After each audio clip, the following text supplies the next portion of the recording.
لما نجيب سيرة الشرير في الأفلام المصرية يبقى لازم نتكلم عن عادل أدهم، وخصوصا بقى في فيلم الفرن. أستاذ عادل أدهم في الفيلم ده ما كانش بني آدم ولا شيطان، ده حاجة كده تقدر تقول إن هو عدى ليفل الوحش، اللي هو تحسه مفيش حاجة صح في حياته، حتى حواجبه ما كانتش صح برضه، تحسها زي حواجب الكفار كده، اللي هو تحسه حفيد عدلي كاسب في فيلم الهجرة مثلا. وأنا صغير كنت بخاف من عادل أدهم أكتر ما كنت بخاف من مدرس الرياضيات في المدرسة، يعني لما كانوا يقعدوا ينيموني كده كانوا يقولوا لي عادل أدهم، على طول كنت تلاقيني انام على طول. وفي شرير تاني بقى زي عبد الملك زرزور، الاستاذ محمود عبد العزيز في فيلم ابراهيم الابيض، تحسه شرير بس وهو قاعد على الكرسي بيدور كل حاجه، شرير باسمه بس، في رجاله تحته بقى هي اللي بتخلص كل حاجه، لكن هو قاعد على الكرسي كده هو بيدي الاوامر، هو قوه شره كده في ان هو قاعد القعده دي، اي عمليه بقى اللي بينفذها رجالته مش هو قاعد، بس هو شرير جدا. خلي بالكم الناس كلها بتخاف منه، والبصه منه بس بتخوف اي حد وتخليه يقول كل اللي عنده.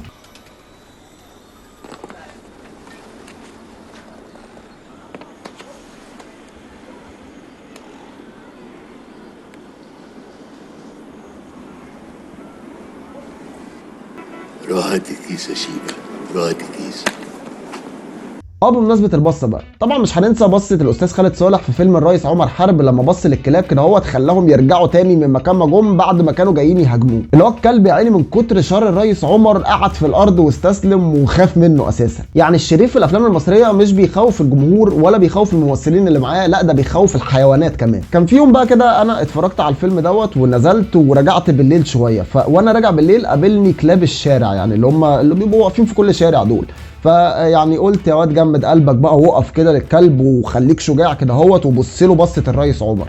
فوقفت شويه، وطبعا اول ما الكلاب قربوا مني انا كنت في اخر الشارع. ما بتشتغلش مع اي حد، لازم تكون شرير بس عشان تشتغل معاه. خالد صالح في الفيلم ده بشخصيه الريس عمر كان شيطان بجد مش هزار. الشرير في الافلام المصريه دايما بطل الفيلم بيخاف منه، مع انه لو عطاله بنيه ممكن تمشيه جنب الحيط وما نسمعش صوته تاني، بس لا هو شرير ما ينفعش يتضرب، في اخر الفيلم يتضرب عادي، لكن في اول الفيلم انت كده هتبوظ لنا الفيلم والفيلم هيخلص بدري ما ينفعش. وفي بقى ليفل تاني في تفاصيل شخصيه الشرير في الافلام المصريه، وهي ضحكه الشرير، ضحكه مميزه كده اللي هي ها ها ها ها ها ها، يعني الناس تحس ان هي بتخاف من ضحكته مش بتخاف منه. هو تقريبا كده في اسطوره بتقول ان الشرير لو ضحك ممكن يبلعك، عشان كده البطل بيخاف يقرب منه، يعني ممكن يضحك ضحكه من دول يبلع البطل والفيلم يبوظ من اوله، ما تضمنش يعني. لكن كل ده مش مهم، يعني عادي، ممكن الناس تخاف من ده غير الشهاوي في الفرن، يعني مع انه ممكن يتضرب اي بنيه او اي شلوط كده اهوت ونخلص منه وخلاص يعني، وملهوش ظهر خالص، ولا حتى عنده رجاله يحموه، حتى الرجاله اللي بيحموه تحسهم كده ان هم ناس عواجيز اساسا. وممكن يهابوا عبد الملك زرزور وهو قاعد على الكرسي وبيدير كل حاجه من مكانه، مع انه ممكن الناس اللي معاه يعني تخونه عادي.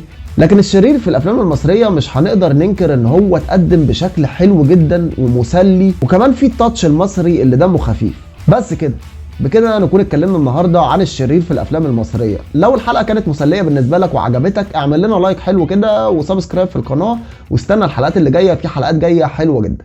وسلام.